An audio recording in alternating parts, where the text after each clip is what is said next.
Hello, hello, hello. For you who don't know me, my name is Roscoe Bobo III. My friends call me Bobo by my last name. I am starting a nonprofit fellowship who will generate funds to put men into treatment who can't afford it, that will pay for sober living for men who can't afford it, and who will serve them directly in transitioning from treatment to sober living and show them how to apply the principles we learned from the 12 steps of Alcoholics Anonymous. Me and my friends and other guys who are a part of this ministry thought it necessary that I gave some background, some of my life story to qualify myself as a real alcoholic and addict. And I agree. I think people should know that I'm one of those people who society would deem incorrigible. I was what you would call a waste of time. I'm one of them ones who society would love to throw away forever. Mankind, in its very nature, isn't very forgiving. So mankind is always interested in declaring a person's present state, judging them by their past and their history. Were they a criminal? Were they ever at any time contrary to the social networks? Well, yeah, that's me. From the trenches, from the gutter. Uh, Absolutely worthless in that state. Not only worthless, detrimental and a liability. By all rights, there is no reason other than the love of God for me to be alive, free, happy, wealthy, and serving my fellow man to the capacity that God has empowered me to do. Before I get started, I'll give you a heads up. I'm rough around the edges. It is what it is. I love to be transparent, straight. I shoot from the hip. I will indeed use vulgarity, swearing to express myself. I wish that you wouldn't take it in bad taste, but you know mankind. How can you please everybody?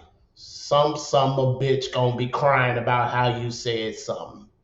So exposing that my intent isn't to offend you, but continuing to be who I am, fuck you.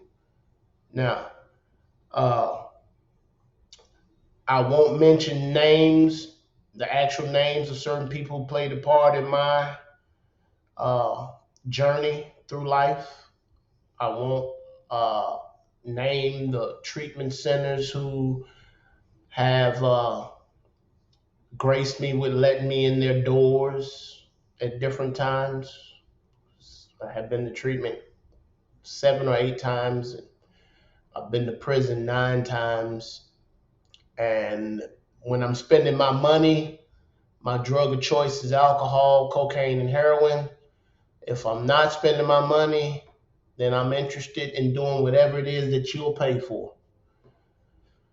Trash can. Uh, I'd like to tell my story in such a way that it qualifies myself, but that I am not spending too much time romancing the old life, war story, and or drunkalogs and all of that. I'd like to point at different phases of my life the where I was mentally, where I was spiritually, where I was emotionally, where I was physically, where I was financially, and how God and God alone brought me out of it all. I was born in 1971. It makes me 50 years old, half a century. I am still in awe that I'm still alive. Uh, raised up to the age of 14 in the city of Chicago, Illinois. I'm the oldest of 10 children. Let me clarify that. Not all 10 of us are by my mom, which means not all 10 of us are by my dad. Uh, if I took accurate count, there's 12 of us. My mom also raised two cousins with me, a boy and a girl, and I look at them as my brother and sister. I don't do the step or the half. That's y'all shit. You either family or you ain't. Uh, I'm the oldest. I'm the oldest sibling. I'm the oldest offspring of my mom and dad. I'm the oldest grandchild on both sides of the family. Uh, and life was not ideal coming up, but it was all I knew, so I didn't know that it wasn't ideal. As I moved on in life, I began to realize that I had it pretty rough coming up. Life was rough in the city of Chicago, congested with black people, poverty stricken, drug addicted, alcohol addicted, very violent, gang atmosphere, organized crime atmosphere, unemployment extremely high, and kind of like crabs in the bucket, you know. Uh, so my drug usage actually started with alcohol. At the age of 4, my grandparents, my dad's parents, thought it a good idea to get me drunk. They love to get me drunk and hear me cuss and act a fool and act like my daddy. Uh, I enjoyed it from the very start. I enjoyed being able to go act like I was grown, be ignorant and not be chastised, be vulgar and not be corrected. And so I look forward to going to see my grandma and grandpa on my dad's side. Back at home, that wasn't the case with my mom. Back at home, the household was very churchy, Christian church every Sunday, a lot of prayer meets and Bible studies on Wednesdays and stuff like that. And so very early on, it was the house rules, the doctrine of Christ, salvation, heaven and hell, don't break the commandments, right and wrong was instilled. Also grew up in a household where ass whoopings were regular. You disobeyed, you got that ass handed to you. You got your ass whooped while naked.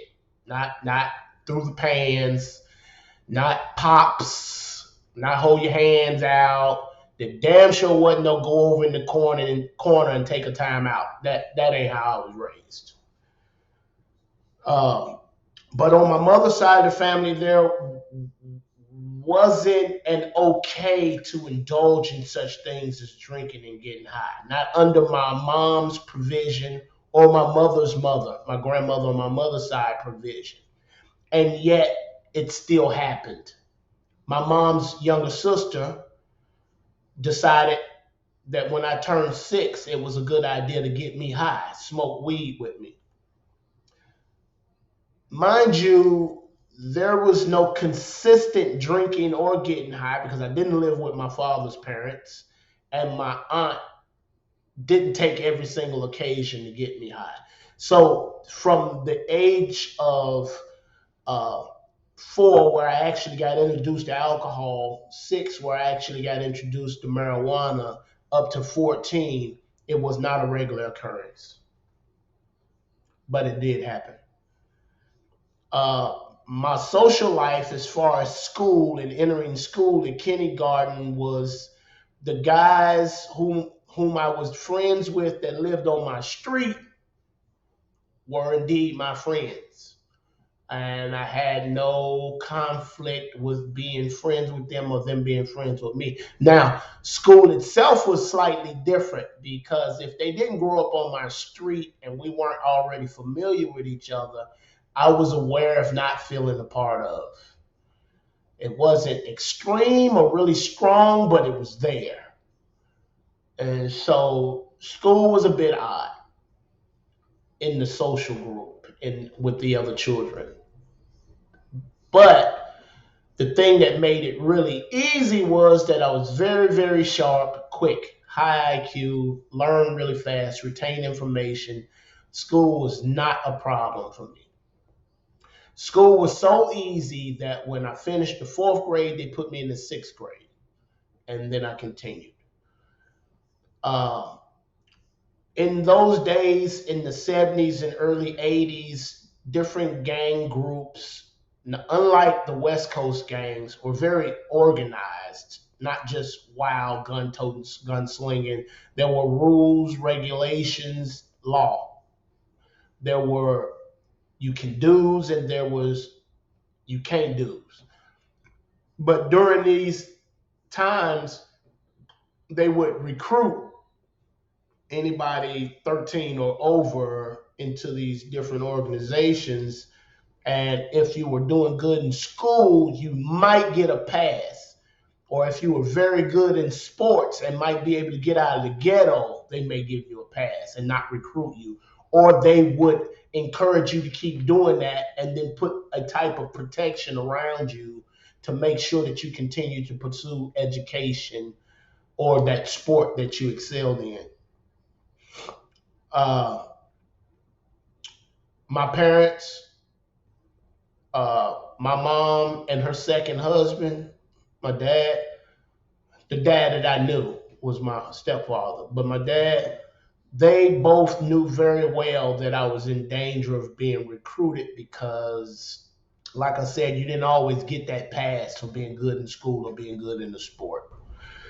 And so, as time got closer to me getting out of elementary school to entering the high school, meaning now I'm at that age of recruiting, I'm about to leave the elementary school and the neighborhood that had protected me up to that point. My parents decided that they needed to get me out of the ghetto, get me out of Chicago.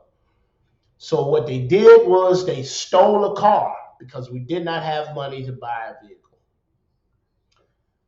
Uh, I knew for a fact that we were what you would call poor. I knew it in my social interactions with the other kids in the school all the way through elementary school. They had better clothes. Their families seemed to have more money than us. There was often times where we didn't have electricity or we were borrowing electricity from the neighbor by way of extension cord, where we all slept in the same room with electric heaters. But we were always fed and we were always kept warm and we were always protected to the best of my mom and dad's ability. But it was an embarrassment outside of the house.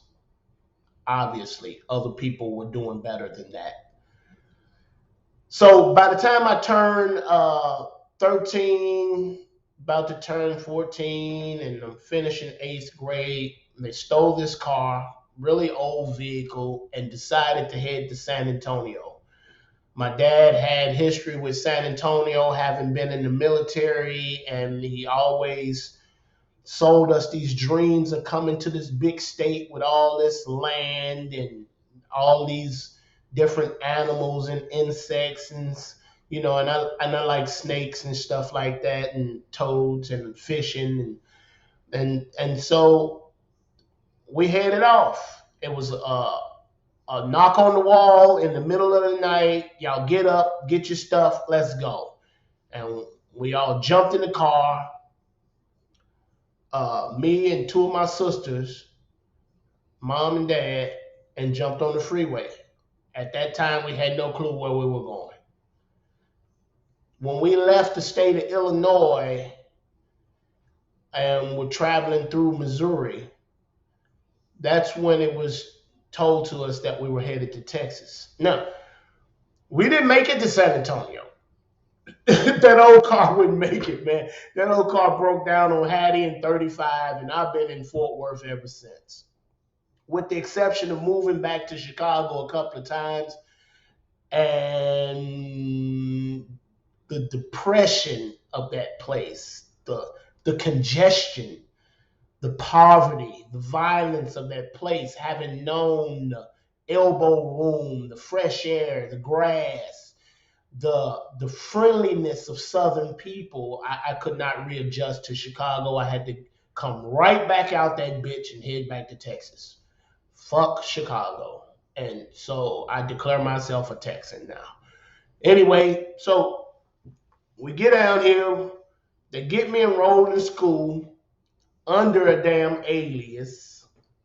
I went through high school with the name Roscoe Fleetwood, which is not my name. My name's Roscoe Bobo III.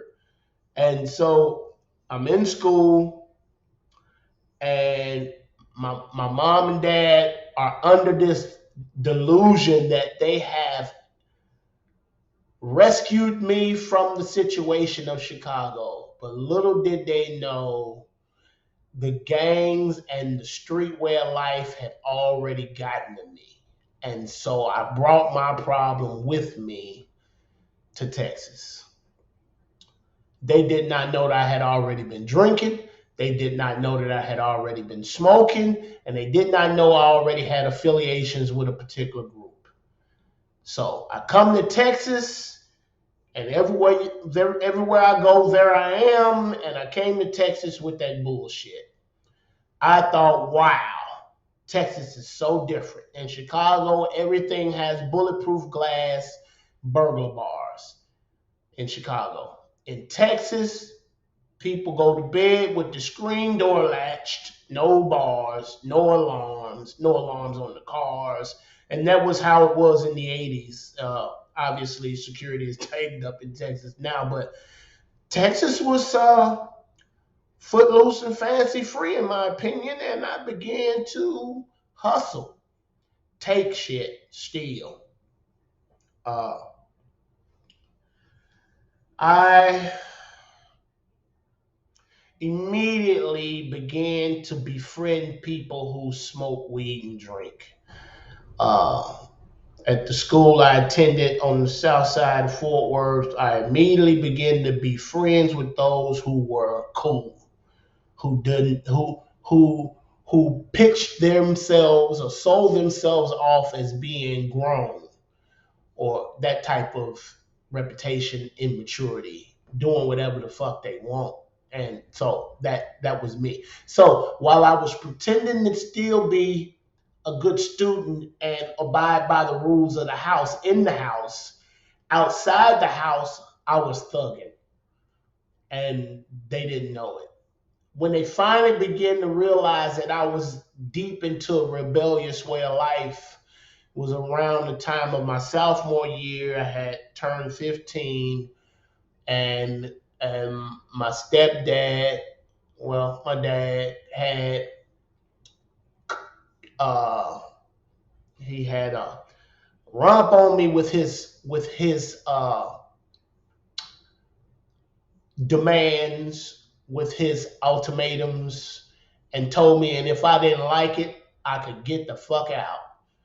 So I got the fuck out. So at 15 now, thinking I'm grown already, thinking I know how to be a grown man, take care of grown man shit, and be mature, I left home. That opened the door for continuous drinking, partying, drug usage, and then began the start of trying new substances. Shortly thereafter, and I told you I was a sharp cat, so I didn't leave home and be homeless. I left home, got a full-time job, going to school full-time, and was hustling every chance I got. I got my own apartment. I had a tote-to-note car at 15. Uh, and the party life just continued to increase. More and more time doing it, more and more time thugging. Next thing you know, school had to get out of the way. And by now, I've been introduced to crack cocaine. Wow. When I tell you that shit ran off with me, it did. Not long after that, around the age of 16, I caught my first felony as a juvenile of breaking in a car and didn't get but 1 month probation because by the time I made it to court, the judge was amazed at the fact that I was back in school full time, working full time, had my own apartment, had my own car, and she thought that that degree of maturity meant that I had straightened out. But what she didn't know is I had already had that stuff. I just started back going to school so that when I went to court, it would really look good. And beside that, my mother's mom, my grandmother on my mother's side, came to Texas from Chicago to be in court with me. And she was impressed because she didn't know that I had already been doing these things. And so she bore strong witness to this improvement they were selling to the judge.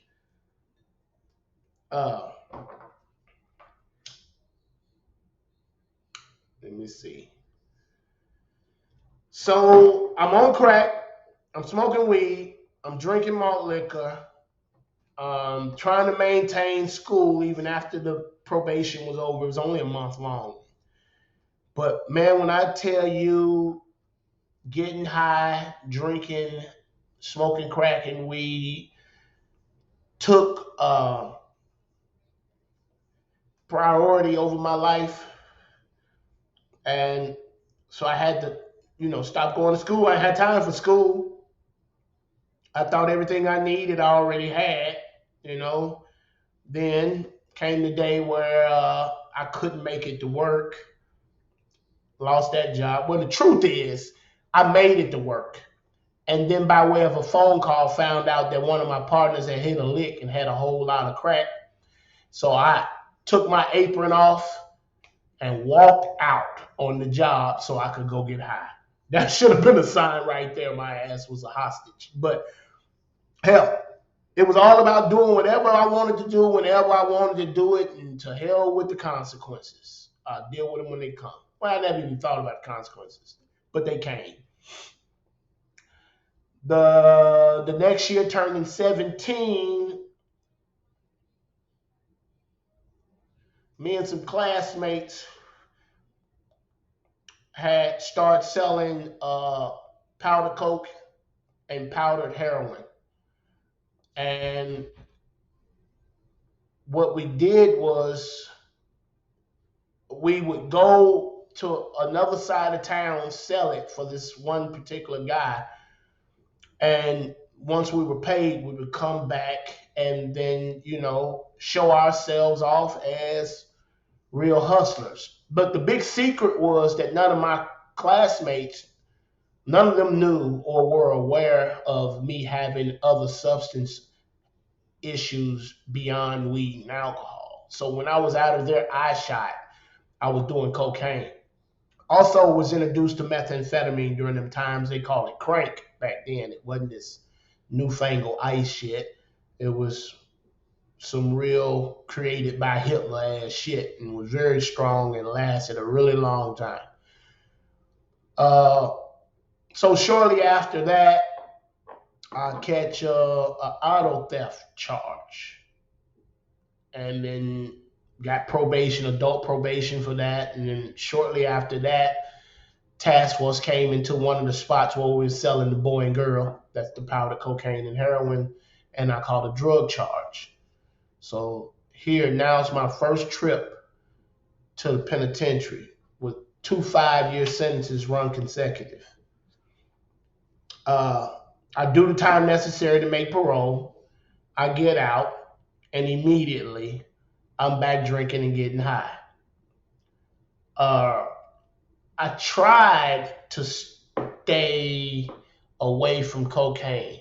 I got out February the 28th of 1990, and I was not able at that time to associate that my drinking was as bad as cocaine, or my marijuana use was as bad as cocaine. I couldn't make them all be the same thing. And so I had this idea that if I just stay away from crack, it'd be okay. and and it seemed to be for a while. So I drank a lot. Well, I got out. I got to work, started working in the car wash, and then I got a job at this restaurant who quickly advanced me to management.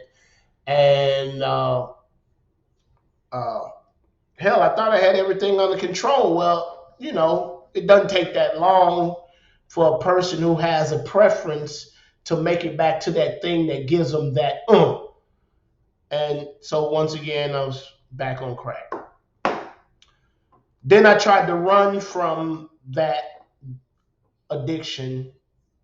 I believe I was already hopelessly addicted at that time, that it was more than a bad habit at that time. I think it was too late for willpower to power through it and stay stopped. I think I was already gone. So I tried a geographical cure. I tried to move from Fort Worth to Arlington and was doing what, well, I was doing the best I could. Uh, wasn't doing any cocaine, but was drinking a lot. And what happened was one night while drinking, me and a couple of guys decided we were gonna go rob a gay bar. Not the bar, but one of the guys coming out of the bar. And while we was there, one of the guys that was with me, without letting me and the other guy know it, threw a brick through a truck window, snatched a bag, and took off running. Long story short, he got away. They arrested the other guy and me. And neither one of us had anything to do with burglary of a vehicle.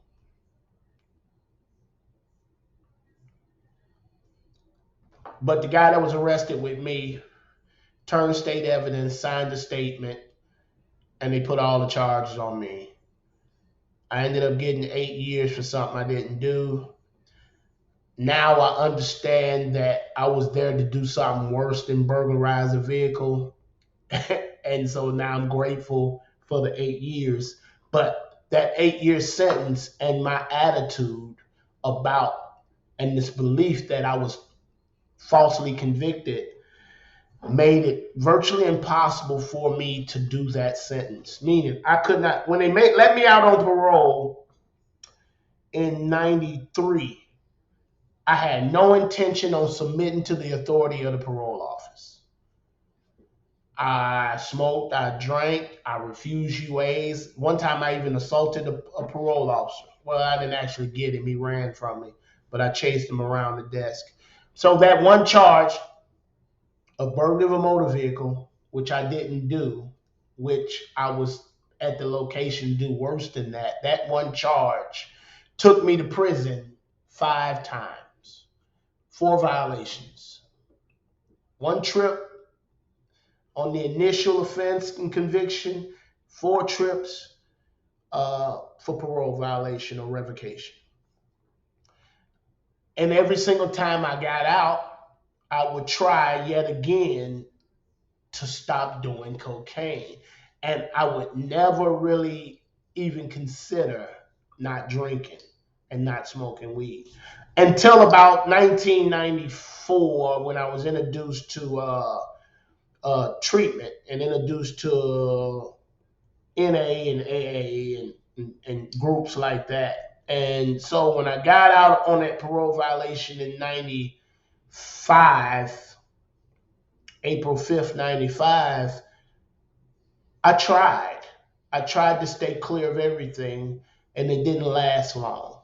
My internal condition at that time, which I never had the words to express, was I was so not okay in my own skin without these substances. I was not okay. Internally, I was not happy. I was restless, irritable, discontent. I was afraid. I had guilt, remorse, and shame from all kinds of things I had participated in. Self-pity was dominant in me. And so I was a walking wound. Uh, so I went back to using, then I went back to prison treatment again. The next time I made an even better and an even stronger effort to stay sober, and I hung out predominantly in the rooms of Narcotics Anonymous. Mind you, I don't want the consequences of getting high, but I really don't want the point of the 12 steps. The whole purpose of the book of Alcoholics Anonymous is to get me in touch with a power greater than myself that will solve my problem. So the whole purpose of the book was to give me a spiritual way of life that I could acquire from God the ability to be okay in my own skin. The truth is, I wasn't interested in God, and I wasn't interested in denying my own will and my own desires. And so, with a whole bunch of self-helps, superficial, shallow ass efforts or ideas, I went about being dry for quite some time. I'm now in my 20s, by the way. I kept coming back. My attendance record was impeccable. I hung close to the cliches of just don't use no matter what. And I memorized the literature, and I spoke and shared in meetings great swelling words. And I got into the sharing battles that they in them sick rooms. You know, one person to say something, then I would be one of the ones that one up them. Those old battles where the conversation is who was the worst dope fiend, or the idea that you try, you know. Anyway, so I white knuckled the fuck out of 5 years to return to active use again, to return to prison again. And I couldn't give myself one reasonable answer for why. Hindsight, I know what was going on now. Internally, I did not have my problem solved. Internally, I still had the ism, the not being okay in my own skin. The condition that I'm in when I stop taking dope and alcohol is not a condition that says I have succeeded. It is just the very beginning. Ceasing to use, drink, and get high is only the beginning for me. Now the real work begins, because now the real problem has been exposed. I am not okay just because I don't fucking use. And so I would always have to use again, because I need a sense of ease and comfort. I need to be okay. I need that because I have never been okay without dope. And at this particular point, I don't know nothing about being made okay by a relationship with a power greater than myself. I had not had that kind of spiritual experience. I had, at times, had spiritual experiences by way of religion, because one of my practices when entering into prison was to study the Word of God according to the Bible, and I would study really hard. But my faith was in my ability to retain information, collective information and knowledge about. It really had nothing to do with knowing God personally. And so it always made me question whether or not God was even real, because according to my ideas and my standard, I had done everything I could. Well, that's the point. There's absolutely nothing I, all by myself, can do to make me okay. There's nothing that I, all by myself, can do to stay off of dope and not start back. There's nothing that I, all by myself, can do to please God or help my fellow man. It all depends on this experience. And if I ain't interested in getting close to a power greater myself and experiencing his power, then I am stuck on fucked. I've got to use. I didn't get that. I didn't know that. And so I continued on in this state of ignorance, in this state of not being aware, in this sick state of mind and body. I continued to try to, as best I could, in this spiritual malady. and it was miserable. Uh, oh, throughout the course, I got involved in so many things that I said I would never do. Some things are sexually perverted and nasty, fucking filthy, just disgusting shit. I got involved in all types of crime and criminal behaviors, some of which there's no statute of limitations on, so I will not go into any details about that. But you should know that when I am in the malady, I am life threatening to me and the people around me. We just say that. And so in 2001 through 2003, I got involved with this girl, and I won't say her name, who, through a divorce, ended up with a car lot. And her husband was a foreigner who had gotten in trouble and had to flee the country.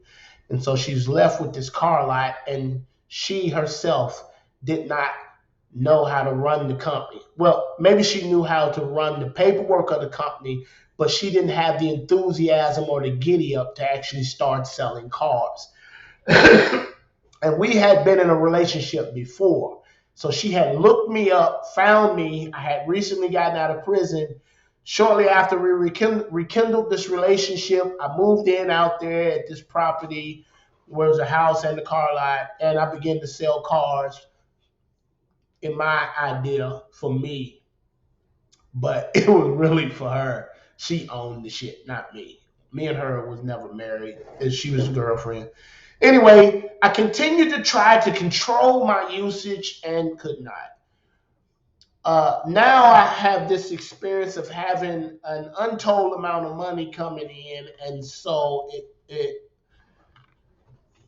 I had the desire to use, I did, and I always had the desire to sense the ease and comfort that comes at once by taking a few drinks. The emergent remorse was kind of strange because my remorse at this particular stage didn't have much to do with consequences of using. It had to do with the fact that this fucking dope and alcohol wasn't working anymore. So my remorse was that I was always depressed, always grieved, always considering suicide. And so I would make these strained efforts to stay off of it. And she was sick too, and she would do different things to provoke me, and I would blow a fuse. Resentment is the number one offender, and I would get drunk at her or get high at her. And this went on for some years until it finally got to a place where I planned her death. So I jumped the fence of the property and went over into the neighboring property and dug a hole to bury her in, and full of wild turkey. I decided, thank God I decided to call my mom and let her in on the secret. We're about to get rid of her. she, she told me to get my ass over there to her house. Don't touch that girl. Don't say nothing. So I walked away in 2003 from the property, and I walked for 9.5 hours back to Fort Worth to sleep on my mother's floor, who herself was hooked on heroin, and her new boyfriend was as well. So I started walking from her apartment to this AA group. I guess I had the hope that these people I had met who had said they had the same problem, who seemed to be happy, had to have been on to something. And that was about it. That was about my only motive. And so one day walking to this AA meeting, this idea comes to mind to go check out the price of this apartment. And I did. And I went in and I asked about the pricing of the apartments. And to make a long story short, the woman, the manager, ended up hiring me as the maintenance man, gave me an apartment, and I moved in and started working for the apartment complex. I have the habit of jumping out of a relationship right back into another one, never dissolving my issues. I never knew how to do that before the 12 steps to come up with a sane and sound for my future sex relations. So I would bring all that bullshit from one relationship right into another. Now remember, I just left a relationship where I was about to kill and bury this girl. And now I'm working at this apartment complex and I meet this woman who is very churchy. Over the years, I always heard that you need to find you a good woman at church. And so once again, I came up with me a program all my own that was going to solve my problem.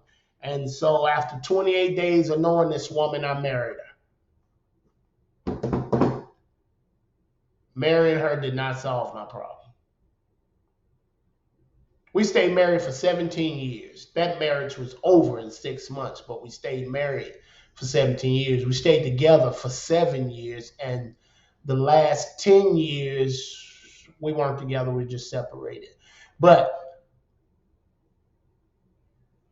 the pain I caused her being so addicted and her not understanding, the pain she caused me being so religious and self-righteous and judgmental is to be repented of. I am so wrong for how I treated her and what I exposed her to.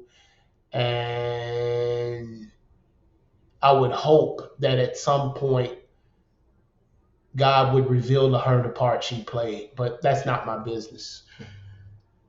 Anyway, so in 2003, I married her.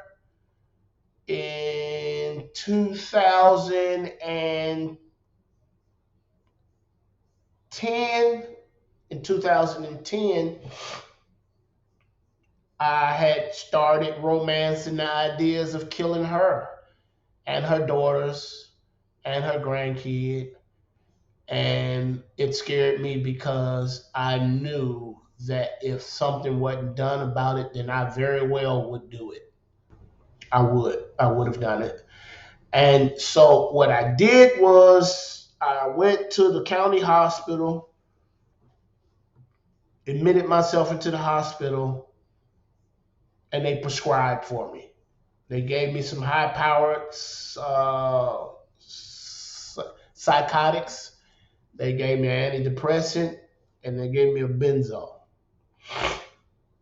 And since I don't have the mental issues which those medicines would actually help, what I had was untreated alcoholism or active alcoholism and addiction. I did not have bipolar, schizophrenic, manic depressive, PTSD. Those were not my illnesses, even though I looked the part, because I would never tell the psychiatrist the whole truth, that they would see that this is a part of the withdrawals or part of the cycle of active addiction. So, uh, needless to say, they give me this prescription. It doesn't help. Now I'm doing street drugs and drinking and taking psych meds. Now I'm super fucked. Crazy as fuck. Crazy. I mean, fucking lunatic. Uh, I get a wild hair, or either I took a suggestion from my wife at that time and I started going to Texas Rehabilitation Commission to try to get in treatment. And along with a month's prescription of my medications, I entered into a state-run facility. While I was in the state-run facility, it was a 28-day program. They very rarely spoke of anything pertaining to the solution. It was all that clinical shit that don't work for the real fucking alcoholic and addict. Relapse prevention plan, change people, places, and things, making the fellowship and Alcoholics Anonymous nothing more than a support group. Everything was based on self-help, and I'm beyond human aid, and I'm beyond the ability to help myself. Self-knowledge would not help me get restored to sanity, okay in my own skin, and keep from returning to active use. And so I went, but I had no clue that this was just yet another treatment center that would not do. I guess I kind of romanced the idea that eventually I would grow up, mature, pull myself up by my bootlaces and snap out of it if I just tried hard enough. Truth is, that happy day may not arrive for people who are like me. I am not going to just snap out of it. The truth is that if a person be a real alcoholic and an addict, and they don't have a spiritual experience as a result of the steps, the truth is that they will die a miserable death and destroy everything worthwhile. So let me back up so that I can bring everybody back up to speed as to what part of my life this is. So those are my 30s with these two women. The one who I dug the hole for, and then the woman I married after 28 days, thinking that all I needed was a good church woman. And now I am at this 28-day treatment center, and I forgot to mention that I always remembered how much better life was during those 5 years in Narcotics Anonymous, whereas I really wasn't working the spiritual program. I was really white knuckling. And so I don't want ever again to confuse relief. Obviously, I'm going to feel better if I'm not putting poison in my body.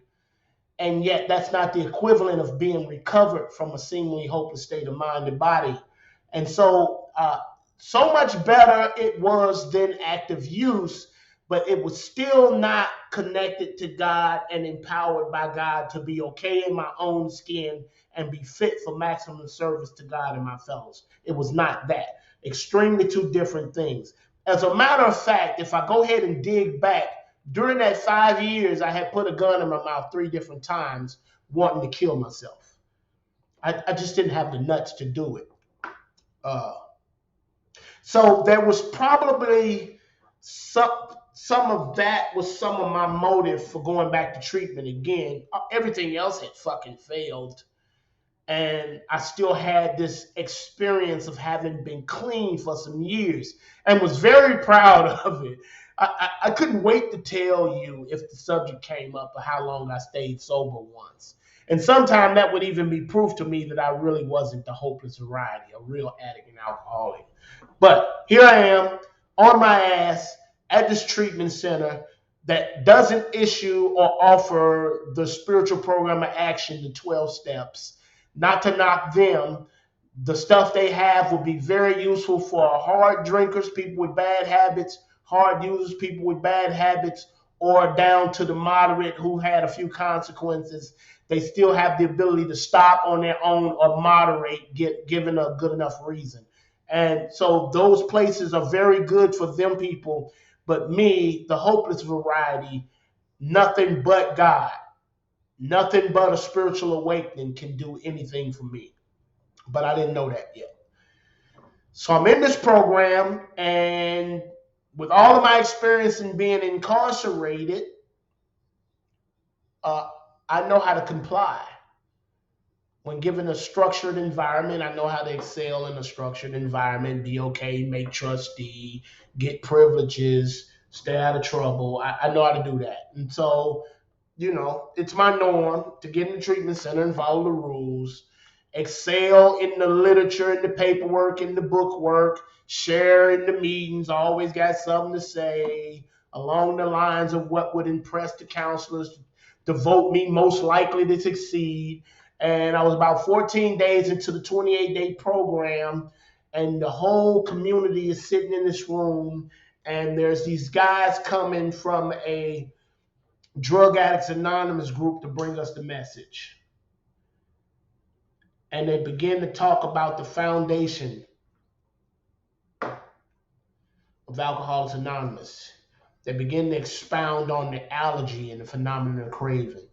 They begin to expound on the fact that frothy emotional appeal seldom suffices, and that the message which can interest and hold these alcoholic people must have depth and weight. and they begin to lay out the cycle, the phenomenon of craving from the first use, the well-known stages of the spree, emerging remorseful with the firm resolution not to drink or use again, restless, irritable, and discontent, returning to the obsession. And this is repeated over and over again. And unless this person can experience an entire psychic change, there's very little hope of his recovery. They also spoke of in the life of every alcoholic and or addict, there's a time where the most powerful desire to stop is of absolutely no avail. This tragic situation has already arrived in practically every case long before it is suspected. Then they begin to talk about the baffling feature of alcoholism as we know it is the utter inability to leave it alone, no matter how great the necessity or the wish. And I thought, oh, fuck. I hadn't worked any steps. I haven't had a spiritual awakening. I'm sitting here riding the clock like I'm going to just heal up or something. I've got 14 days left. And even though I don't want to be strung out or use or go to prison again, I'm going to fucking use anyway, even though I don't want to. Fuck me up. So after that meeting, I went up to this guy, Ben P. God rest his soul. He's passed away now. And I asked him to sponsor me. And he said, yeah. Then 2 days later, somebody else showed up there to bring me the message to take me through the steps, and it wasn't Ben. It was actually the guy that sponsors me now. So this guy came up, and I had such desperation from that foundation meeting that I got through the work in about 11 days. I'm not saying I finished making all my amends or any of that. I'm just saying that I had had a spiritual awakening as a result of the steps. And in that moment, I didn't have cockiness or fear when I left the treatment center. As a matter of fact, I got busy carrying the message immediately. What I did was I led up on the spiritual program of action about 6 months after that and relapsed, fell on my ass. And so I returned to my wife one last time. And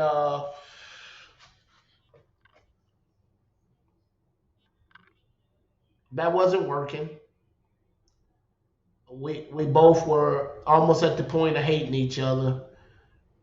And I was actively using, causing financial problems, unrest, not responding well, always restless, irritable, discontented, plagued by self-pity, shame, guilt, remorse, and furies. I wanted to hurt somebody because of how much I hurt it. And I was working for this meat company and had quit working for them to go to another meat company. And the truck that the first meat company assigned to me, I kept for 2 days after quitting. And then I returned it to them and went to the new company. But that wasn't right. And they had filed auto theft charges. So I'm in the new company's truck coming back from Oklahoma and gets pulled over.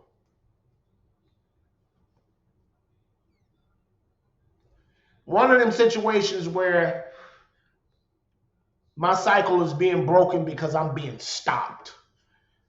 So they take me to jail for auto theft. It's a shocker. I'm sitting in jail. I've got about $1,500 cash on me. And I can't get my wife to come bond me out with my own money. My bond is only $1,000, meaning it wouldn't take but a couple of $100 to put me on the ground. She was so through. She sent word through my mother to me that she's not in that. I'm not in that. So she left me there. And I was so fucking furious. So furious. So in retaliation, initially, what I did was they turned me loose in 10 days when the charges were dropped. And I called Ben P, who I initially asked to sponsor me. He took me into his home, which is now a sober living house, and he took me back through the step work. And I don't remember how long it took, but it didn't take long because I was desperate. And there started a 5-year stint of recovery again.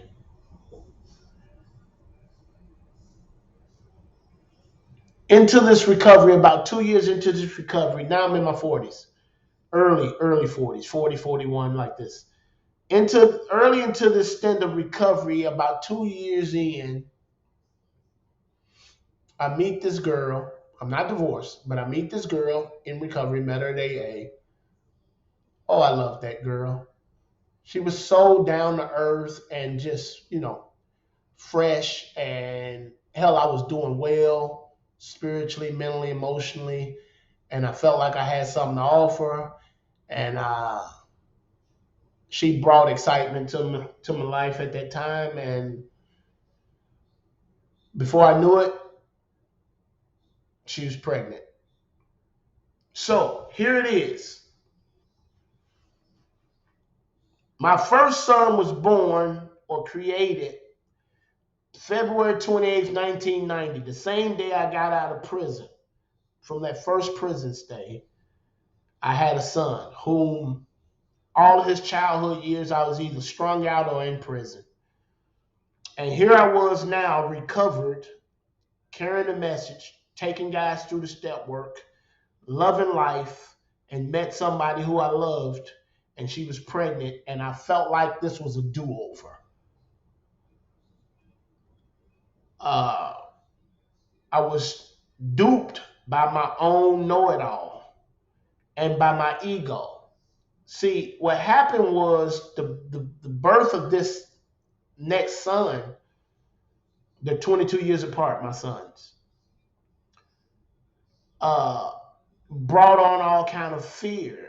The fear of not being able to provide, economic insecurities galore.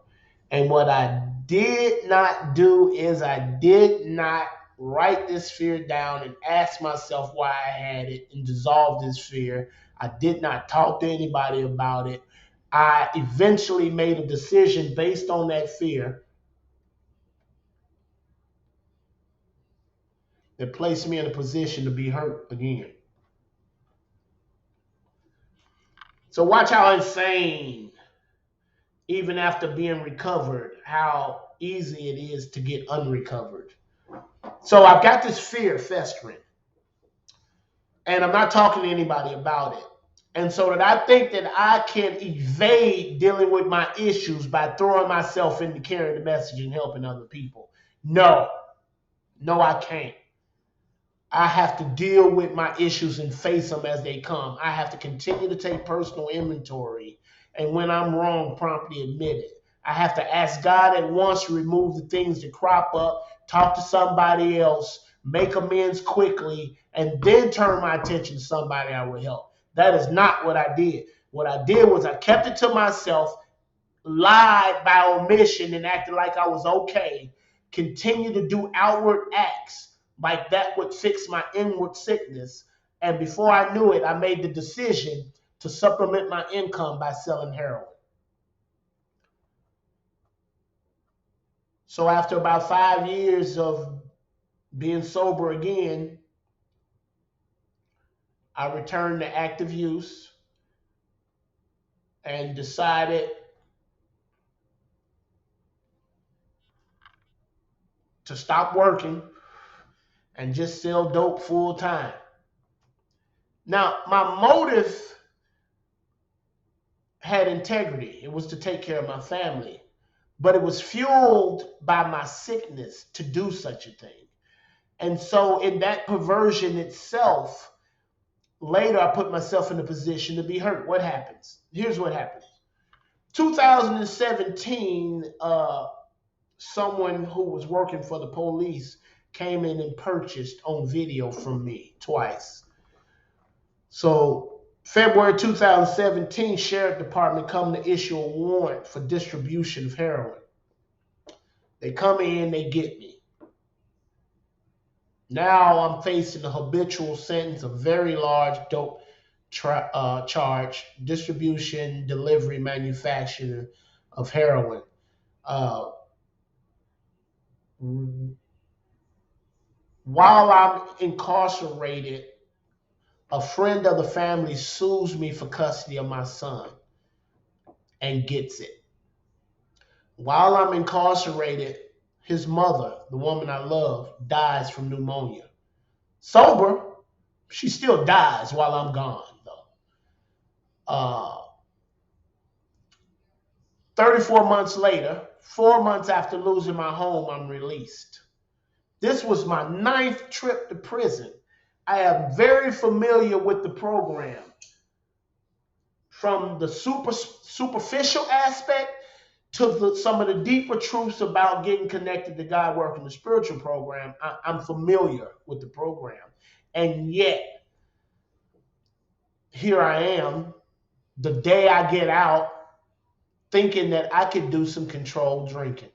The very same day after my 9th trip to prison, losing my freedom, losing my son, losing my woman, losing my home, history with this disease, history with alcohol returning me back to cocaine and heroin and blah, blah, blah.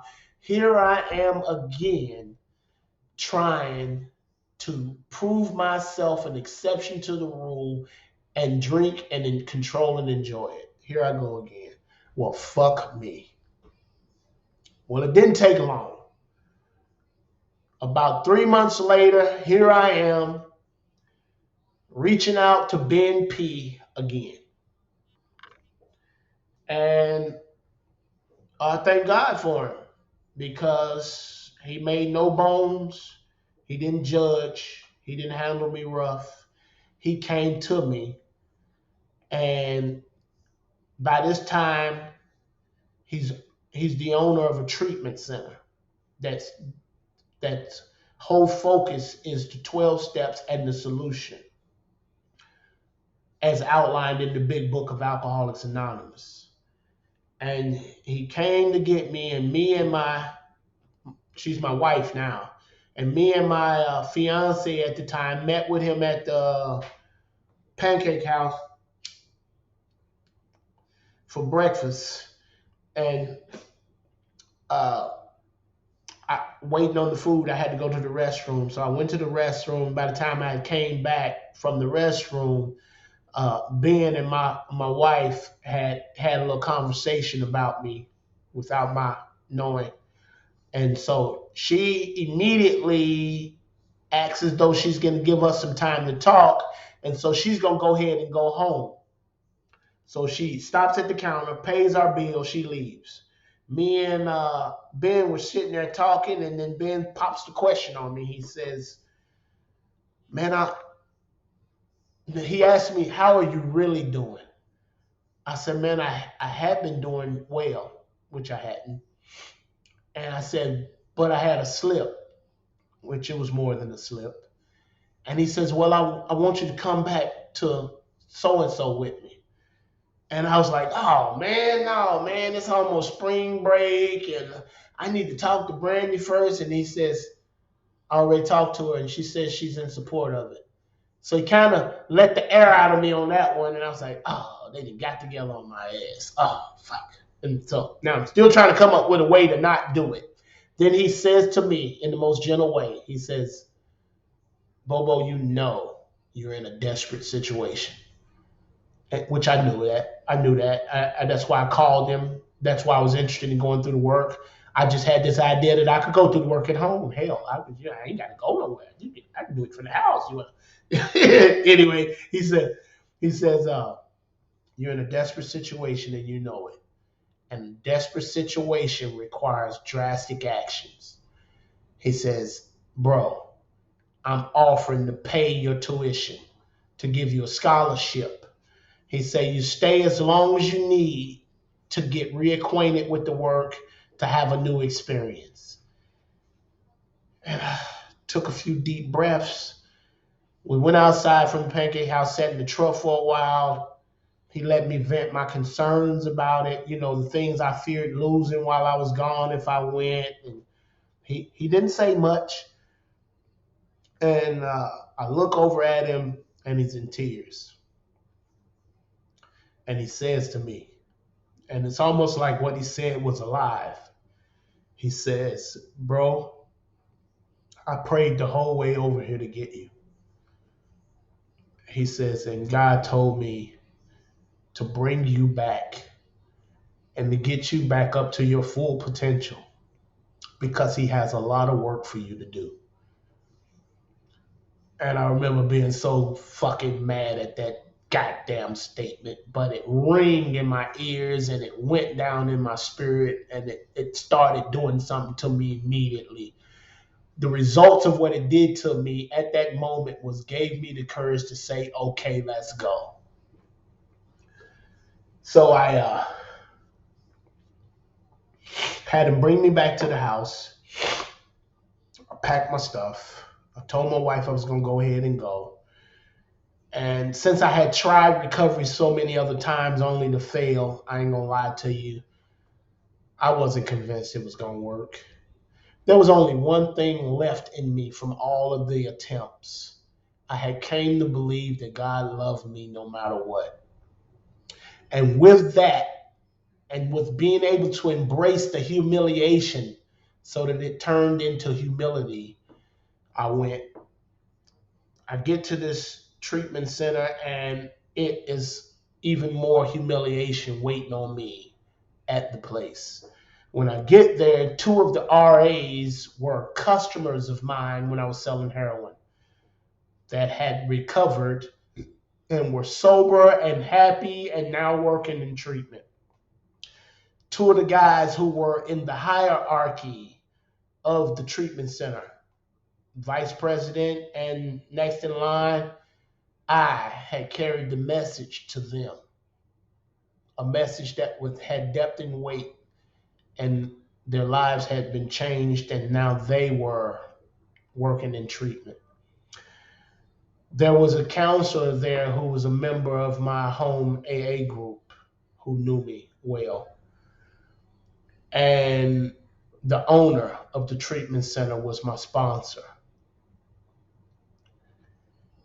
I didn't get any special treatment to be able to identify and claim that I was being treated special, but I was handled differently maybe because of my experience with the work and because of my sponsor's revelation about what God would use me for. And so he himself took me through the steps, and I got through the steps in 8 days. I didn't finish the steps. I got through them with a sponsor in 8 days, and I still work all of the steps daily. I have indeed been in constant contact with power greater than myself. I have learned how to be still and trust God and His process. I have received from this spiritual experience the ability to be okay in my own skin if nothing outside of me at all is going right. I have been used, and I appreciate God giving me purpose in taking 30 some odd guys through the step work, and 30 some odd guys are taking others through the step work, and those guys are taking others through the step work. We have started a 12-step group. We are now embarking upon starting this nonprofit fellowship called Real, Raw, and Recovered. We are about to upload a series of step lectures. I will do the individual step lectures 1 through 12, and then we as a group will have discussion tables on an individual step at a time. They will be recorded and uploaded to YouTube. Then we will begin to do interview meetings recorded with people who are deeply involved in the recovery world, as the 12 steps have been their solution. Then we shall begin to record some of the lectures and the message we carry to treatment centers. Obviously, we won't be capturing any of the clients. We'll only be recording the message as it was given by our creator to deliver to these people. Then we're going to see what God's going to do. Again, I hope that the way I told my story wasn't offensive, and yet I know there's somebody out there crying right now because they ain't got no fucking control over me and how I lay it down. Uh, my interest is to reach those who have the experience of treatment centers not working. My intention is to reach those whose experience is that the majority of the things they hear in these current modern 12-step groups, AA, NA, all of them, these current modern groups do a whole lot of talking cliche shit that doesn't have a damn thing to do with God could and would if he was Saul. Fake it till you make it. Just keep coming back. You believe for the miracle happens. 90 and 90. You got to get. Oh my God. Oh my God. And I can't say that them are bad suggestions. I can just tell you that they, in and of themselves, are not the solution. The book says this is exactly what this book is about.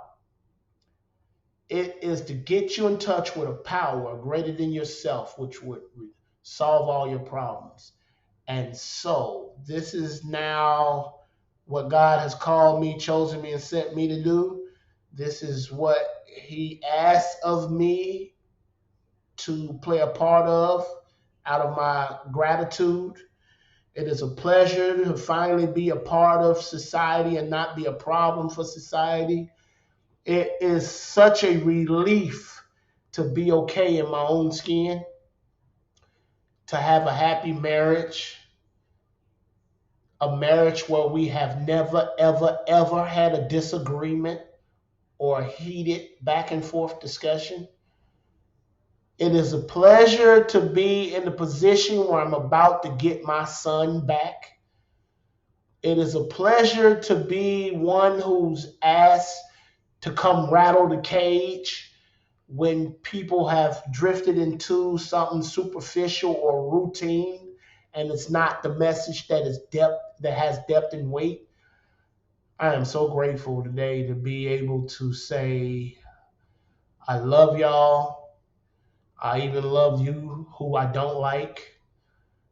I even love people who, in my own opinion, have nothing to offer as far as helping hopeless variety alcoholics recover, because I know that according to God's will, everybody belongs.